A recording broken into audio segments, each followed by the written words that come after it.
গ্রামের মানুষ এমনও কয়, রাত 12টার পর যদি কাঁচা রাস্তা দিয়ে একটা পুরনো অ্যাম্বুলেন্সতে দেখো, ভুলেও হাত দিও না, কারণ ওটা রোগী নিতে যায় না, রোগী খুঁজতে যায়।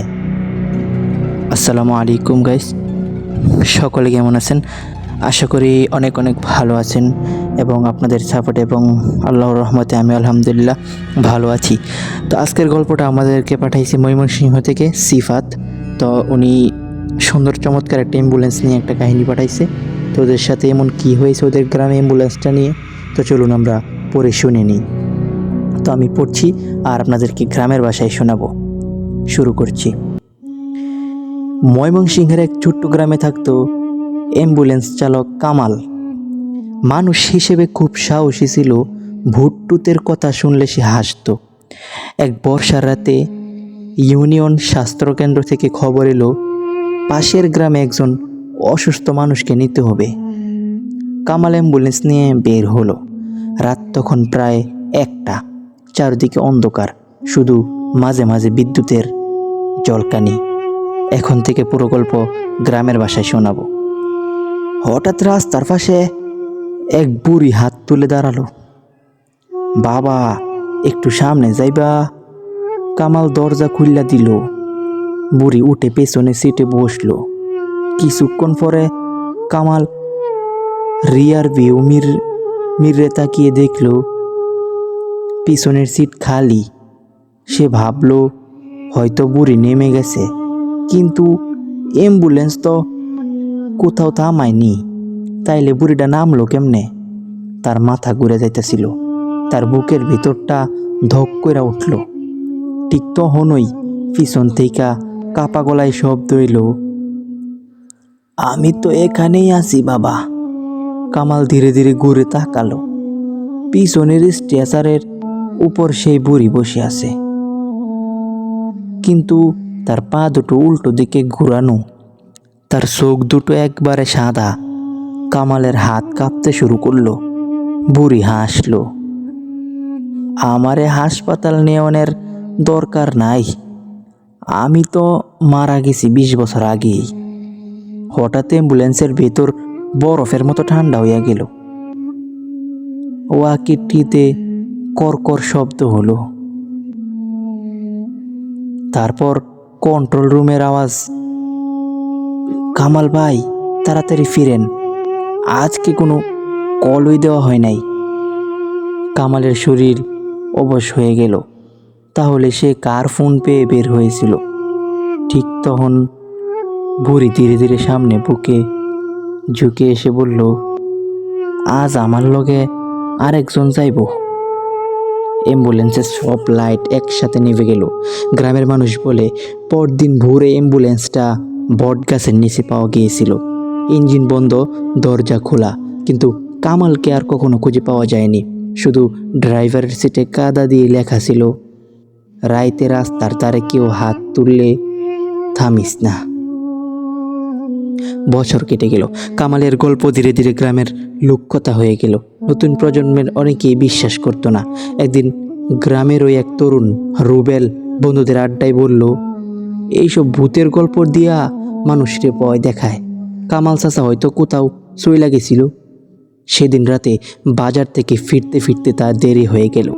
রাত প্রায় 12টা। কাঁচা রাস্তা ধরে হাঁটতে হাঁটতে সে হঠাৎ দূরে একটা আলো দেখতে পেল। আলোটা ধীরে ধীরে কাছে আসছে। একটা পুরনো অ্যাম্বুলেন্স। গাড়িটার গায়ে কাদা, মরিচা আর সামনের কাছে ফাটল।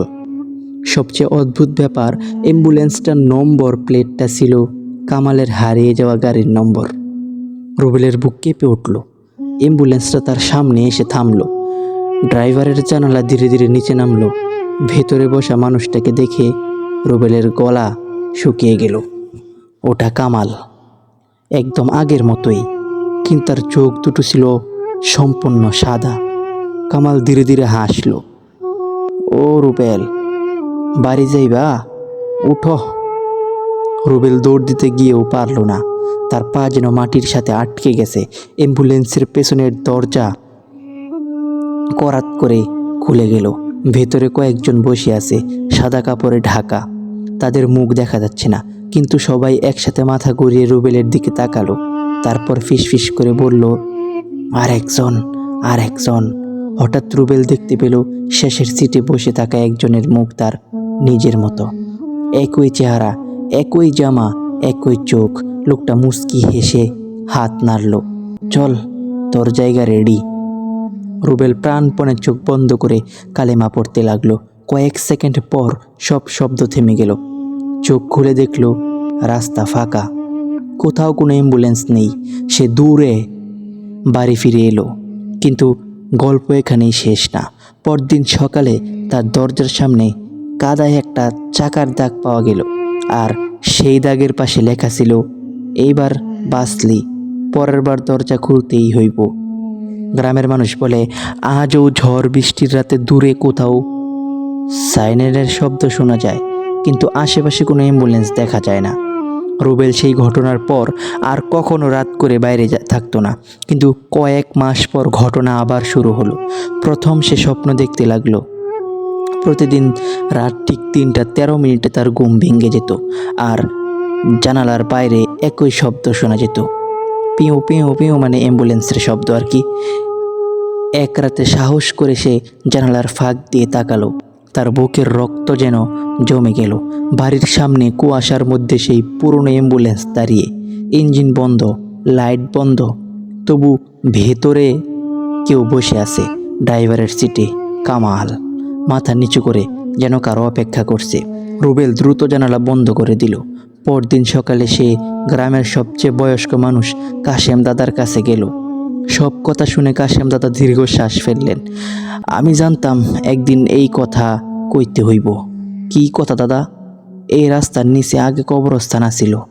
বহু বছর আগে এক ঝড়ের রাইতে একটা অ্যাম্বুলেন্স উল্টাইয়া যায়, ড্রাইভার সহ কয়েকজন মারা যায়।